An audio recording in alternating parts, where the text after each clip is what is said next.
नमस्कार। इस लेक्चर में हम आरपीएससी फर्स्ट ग्रेड व सेकंड ग्रेड केमिस्ट्री के रासायनिक बल गतिकी वाली यूनिट के प्रीवियस ईयर के क्वेश्चंस को हल करने वाले हैं। वीडियो आप एंड तक जरूर देखें। तो हम ले रहे हैं आरपीएससी फर्स्ट ग्रेड व सेकंड ग्रेड केमिस्ट्री के रासायनिक बल गतिकी वाली यूनिट के पीवाईक्यूज। पहला क्वेश्चन है, अभिक्रिया ए, बी और सी की बल गतिकी में ए प्रथम कोटि की, बी में अर्ध कोटि की, सी में व्युत्क्रम प्रथम कोटि की है। यदि ए, बी और सी की सभी की सांद्रताओं की मात्रा 4 गुनी कर दी जाए तो अभिक्रिया का वेग का मान। तो देखो, इसको हम थोड़ा सा छोटा कर लेते हैं। यहाँ पर जो वेग व्यंजक है वो है वेग बराबर के ए के संदर्भ में प्रथम कोटि, बी के संदर्भ में अर्ध कोटि यानी 1/2 और सी के संदर्भ में व्युत्क्रम कोटि यानी -1। अब सभी की सांद्रता को 4 गुना करेंगे तो ये ए तो हो जाएगा 4 गुना, इंटू बी को 4 गुना करेंगे 1/2 है तो ये हो जाएगा √4, इंटू सी को 4 गुना करेंगे तो ऊपर -1 है तो ये हो जाएगा 1/4। तो 4 से 4 कैंसिल आउट हो जाएगा, √4 क्या हो जाएगा 2, तो √4 = 2। तो जो के हैं ये 2 से गुना हो जाएगा यानी वेग भी क्या हो जाएगा डबल, तो कितना हो जाएगा 2 गुना हो जाएगा। हर एक जो क्वेश्चंस है वो आरपीएससी फर्स्ट ग्रेड और सेकंड ग्रेड केमिस्ट्री के प्रीवियस ईयर के क्वेश्चंस पेपर से लिया गया है, इसीलिए आपके दोनों ही भर्ती परीक्षाओं के लिए ये वीडियो इम्पोर्टेंट है। अगला है, प्रथम कोटि की एक अभिक्रिया को 75% होने में 32 मिनट लगते हैं तो इसे आधा होने में कितना समय लगेगा। तो देखो, 3/4 होने में 32 मिनट लगते हैं तो 1/2 होने में कितने लगेंगे 16 मिनट, क्योंकि जो आपका टाइम है 3/4 वो टी हाफ का क्या होता है दुगुना। इसको ऐसे भी कर सकते हैं और दूसरा तरीका ये है, देखो हम के निकाल लेते हैं। के = 2.303 अपॉन टाइम है 32 लोग पहले 100 था उसमें से 75 पूरा हो गया तो बचा कितना 25, तो ये हो जाएगा 4। log 4 को हम कैसे लिख सकते हैं, log 2 की पावर 2 पावर आगे आ जाएगी तो ये हो जाएगा 2 log 10, सॉरी 2 log 2, और log 2 की वैल्यू कितनी होती है 0.3010। तो ये अपने इक्वेशन जो है ये हो जाएगी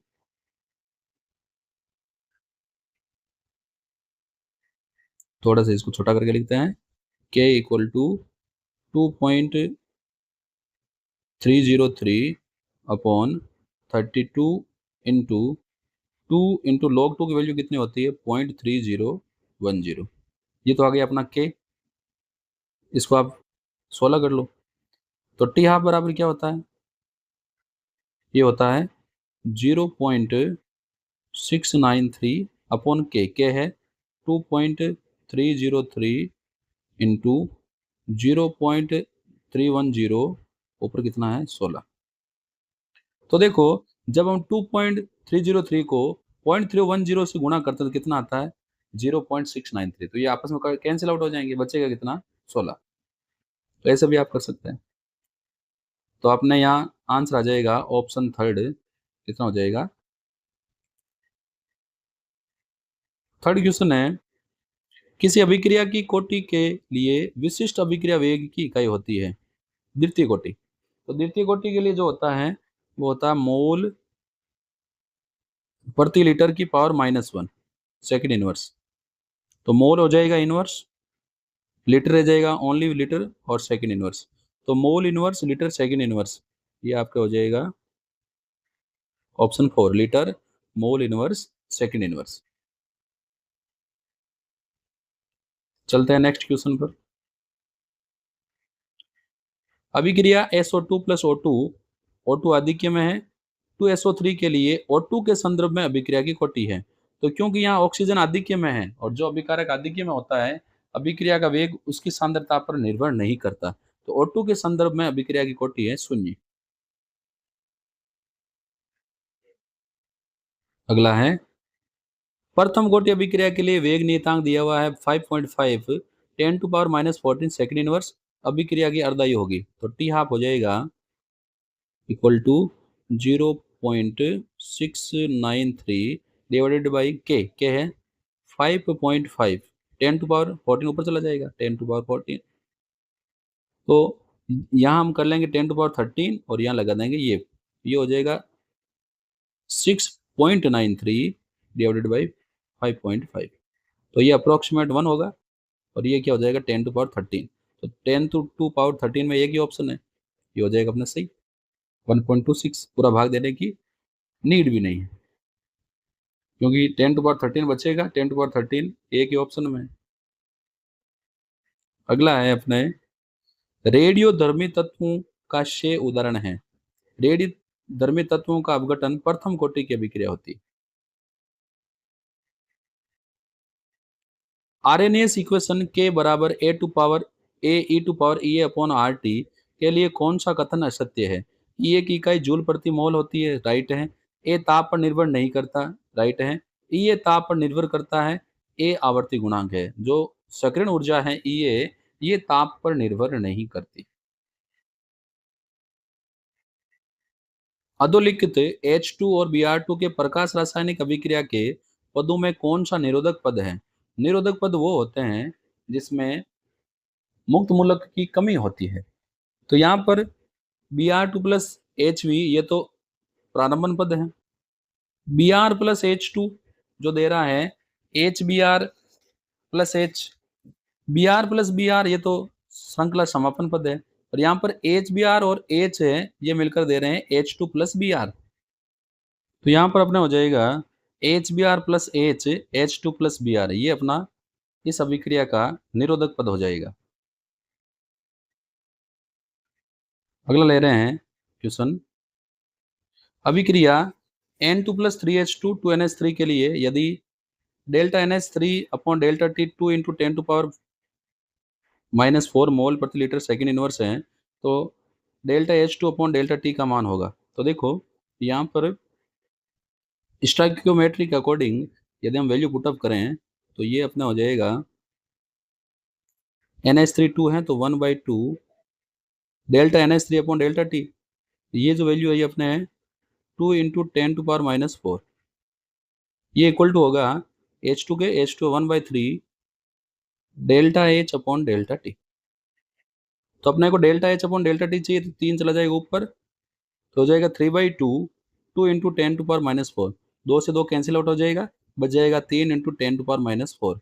तो ऑप्शन जो सेकंड है ये अपना सही हो जाएगा। यहाँ पर अपने जो ऑप्शन थर्ड है सॉरी सेकंड है 3 इंटू 10⁻⁻4 ये सही हो जाएगा। चलता है अगले क्वेश्चन पर।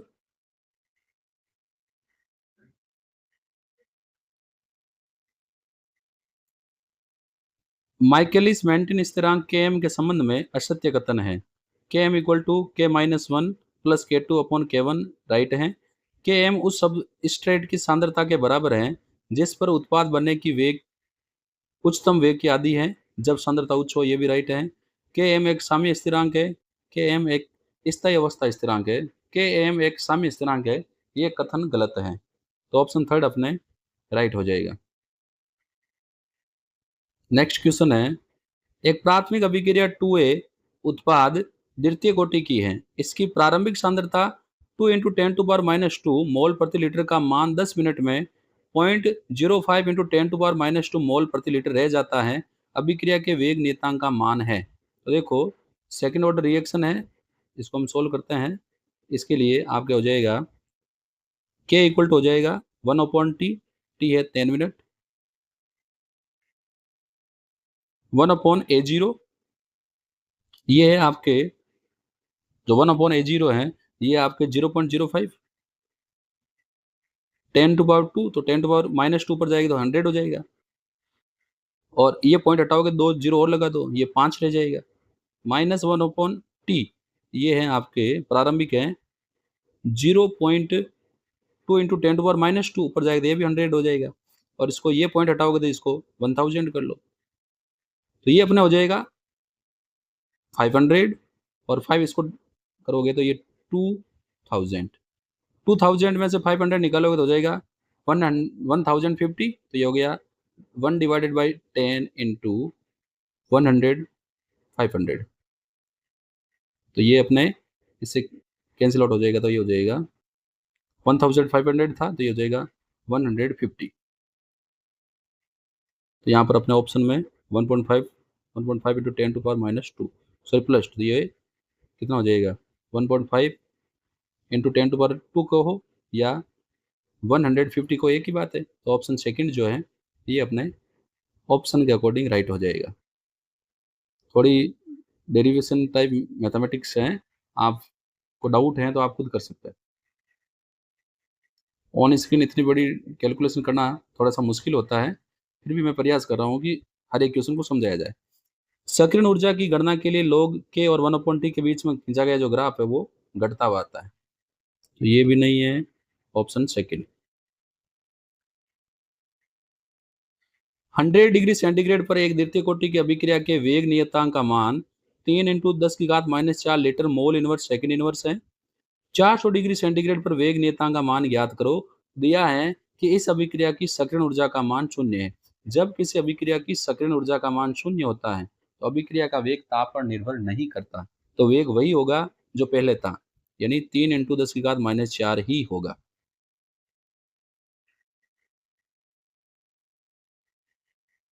अगला है, एक प्रथम कोटि की अभिक्रिया के लिए टी हाफ का मान 80 मिनट है।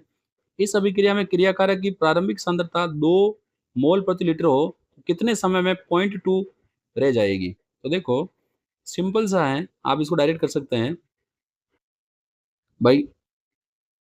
जब पहला हाफ टाइम आएगा तो 2 से रह जाएगी 1, जब दूसरा हाफ टाइम आएगा तो 1 से रह जाएगी 0.5, जब तीसरा हाफ टाइम आएगा तो रह जाएगी 0.5 से आधी 0.25। तो यहाँ पर टोटल 3 टी हाफ है, एक टी हाफ की वैल्यू 80, तो 80 को आप 3 से मल्टीप्लाई करेंगे तो हो जाएगा 240। तो ऑप्शन थर्ड 240 मिनट हो जाएगा।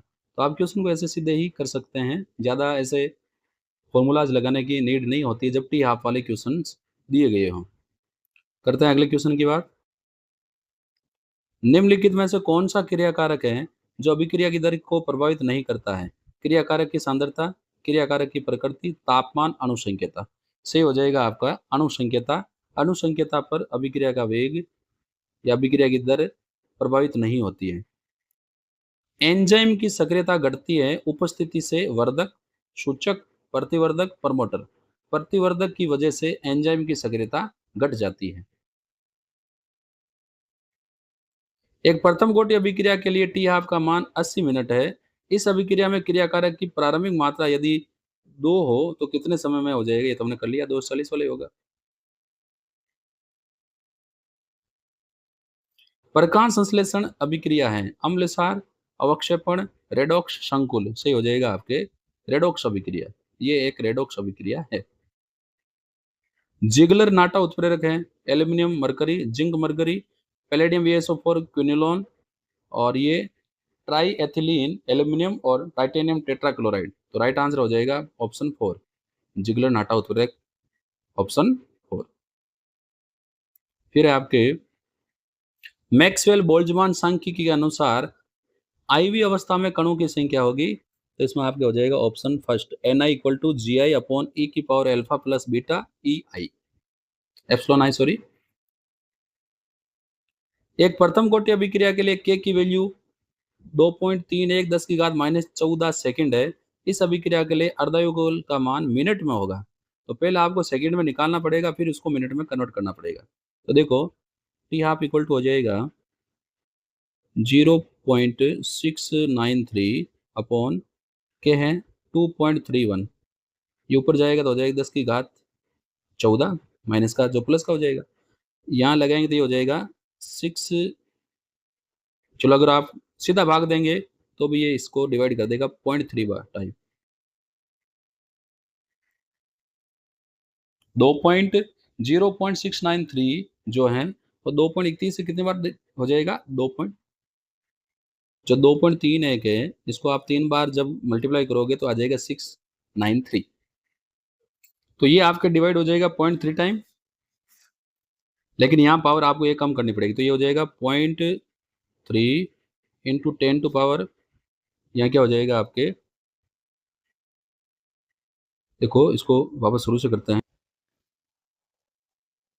तो ये अपने, थोड़ा सा मैं इसको वापस कर देता हूँ। जब आप 0.0693 को 2.31 से मल्टीप्लाई करें, डिवाइड करेंगे, तो ये आपके हो जाएगा,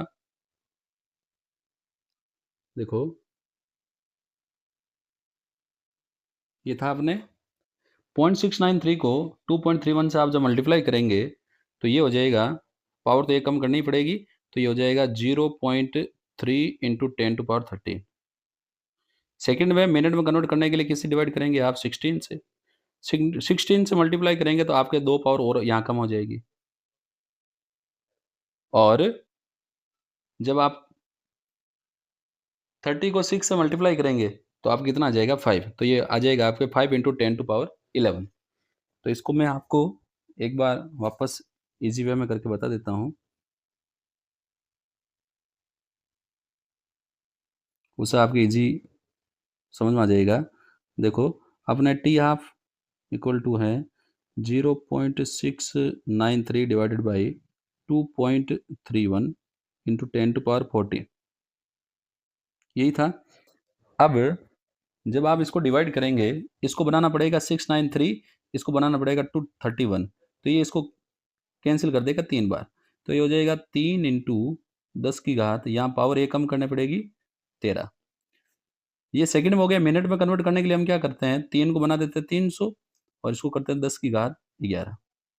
तो 60 से मल्टीप्लाई करेंगे, 0 से 0, 6 का भाग 30 में जाएगा 5 बार, तो देगा 5 इंटू 10 की घात 11। जो ऑप्शन फर्स्ट है ये आपके राइट हो जाएगा। अब तो मेरे हिसाब से आपको समझ में आ गया होगा, अब तो कोई डाउट रहना भी नहीं चाहिए। अगला क्वेश्चन है अपना, प्रथम कोटि की अभिक्रिया के लिए निम्न में खींचा हुआ आलेख एक सरल रेखा है। ए और समय में 1/a और समय में log a और समय में 1/a स्क्वायर और समय में, तो इसमें आपका सही हो जाएगा log a और समय के बीच में खींचा गया ग्राफ सरल रेखा देगा। अगला है क्वेश्चन नंबर 23, एक पद अभिक्रिया 2a प्लस बी के ए टू बी के लिए वेग समीकरण है। तो वेग समीकरण जो ए के संदर्भ में है वो हो जाएगा द्वितीय कोटि का, और बी के संदर्भ में हो जाएगा प्रथम कोटि का। क्या तो आएगा ही, तो वेग समीकरण हो जाएगा वेग बराबर के ए की पावर 2 बी की पावर 1। लेकिन यहाँ ए और बी को सांद्रता के रेस्पेक्ट में दिया गया है, तो ये हो जाएगा सी ए का स्क्वायर और बी की पावर 1, जो जाएगा ऑप्शन थर्ड, वेग बराबर के सी ए की पावर 2 और सी बी। अगला हम लेते हैं क्वेश्चन,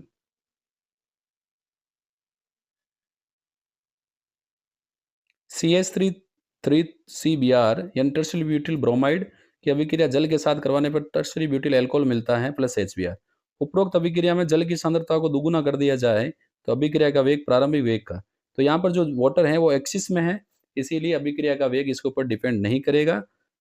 तो यदि आप इसकी सांद्रता को डबल करेंगे तो भी वेग अपरिवर्तित रहेगा, ऑप्शन थर्ड, क्योंकि वाटर यहाँ एक्सिस में है और जो अभिकारक आधिक्य में होता है उस पर अभिक्रिया का वेग डिपेंड नहीं करता।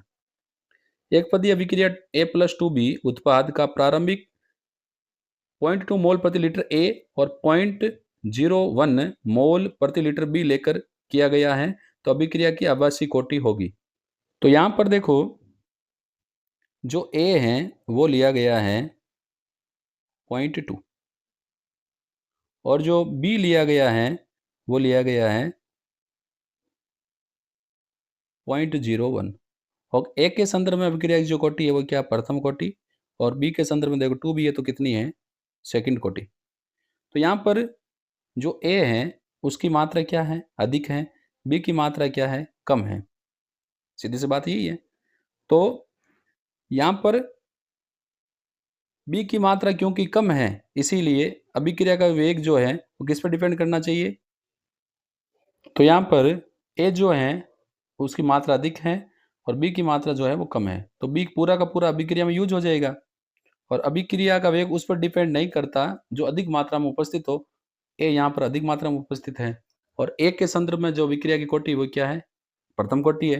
लेकिन अभिक्रिया का वेग उस पर डिपेंड करता जो यूज हो जाता है, यानी बी पर अभिक्रिया का वेग डिपेंड करना चाहिए और बी के संदर्भ में अभिक्रिया की कोटि क्या है, 2 है।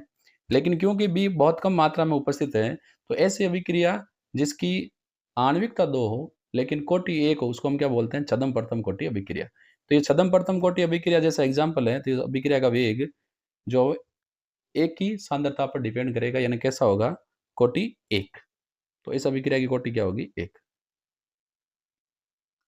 अगला हम ले रहे हैं क्वेश्चन, HI का विघटन एक द्वितीय कोटि की अभिक्रिया है। एक प्रयोग में HI का आंशिक दाब 45 मिनट में 30 से 15 हो जाता है, यानी 30 पास्कल से 15 पास्कल होने में उसको कितना मिनट लगा, 45 मिनट। और दूसरे प्रयोग में 30 पास्कल से 7.5 पास्कल तक घटने में कुल समय लगेगा। तो देखो 30 से 15 होने में तो उसको कितना लगेगा, 45 मिनट। फिर 15 का आधा यानी 7.5 होने में और कितना टाइम लगेगा, 45 मिनट। तो 45 और 45 हो गए 90, 90 और ये 45 कितने हो जाएंगे, 135। ऑप्शन सेकंड सही हो जाएगा।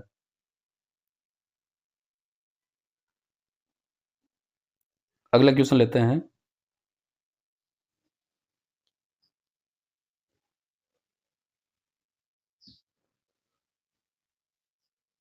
अभिक्रिया वेग हेतु संगतवाद के अनुसार अभिक्रिया A प्लस ए उत्पाद के लिए संगत संख्या का मान घटता है, ताप बढ़ने पर बढ़ता है, आणविक व्यास बढ़ने पर बढ़ता है, समानित द्रव्यमान का मान घटने पर संगत संख्या का मान घटता है। तो ऑप्शन थर्ड सही हो जाएगा।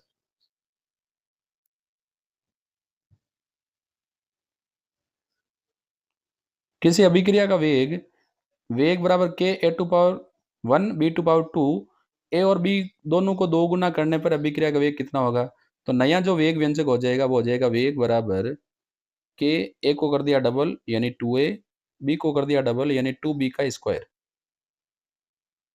तो ये हो जाएगा 2 और 2 का स्क्वायर हो जाएगा 4। तो 2 मल्टीप्लाई बाई 4 कितना हो जाएगा, 8। ऑप्शन थर्ड 8 गुना हो जाएगा।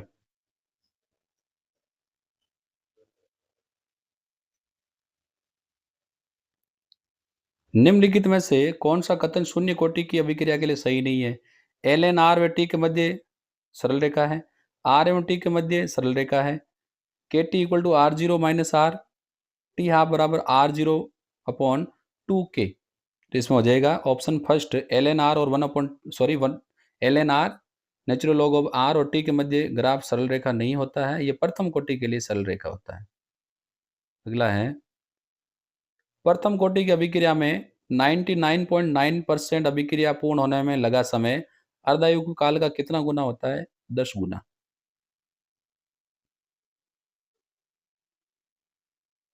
एक प्रारंभिक अभिक्रिया 2a उत्पाद के वेग नियम का समाकलित रूप है, 1/a minus 1/a zero equal to k t. उल्टा होगा, पहले 1/a जीरो होगा, a बराबर a zero e to power minus k t. Option option जो सेकंड है ये आपके सही हो जाएगा।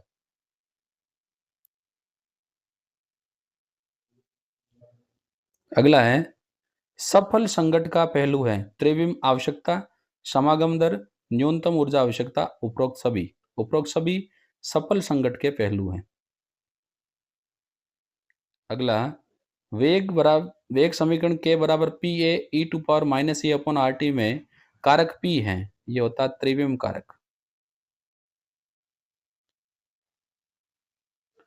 एक अभिक्रिया निम्नलिखित वेग नियम का पालन करती है, D A upon D T के ए बी स्क्वायर सी। इस अभिक्रिया का अध्ययन प्रारंभिक सांद्रताओं में ए है 0.001 एम, बी है 0.04 एम और सी है 0.04 एम।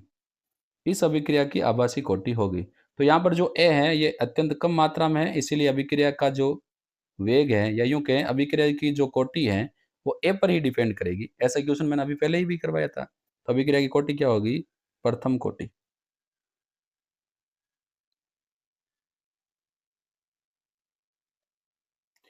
उच्च दाब पर फोस्फीन का तप्त टंगस्टन पर उत्प्रेरकीय विघटन का वेग नियम है वेग बराबर के, क्योंकि यह शून्य कोटि की अभिक्रिया है।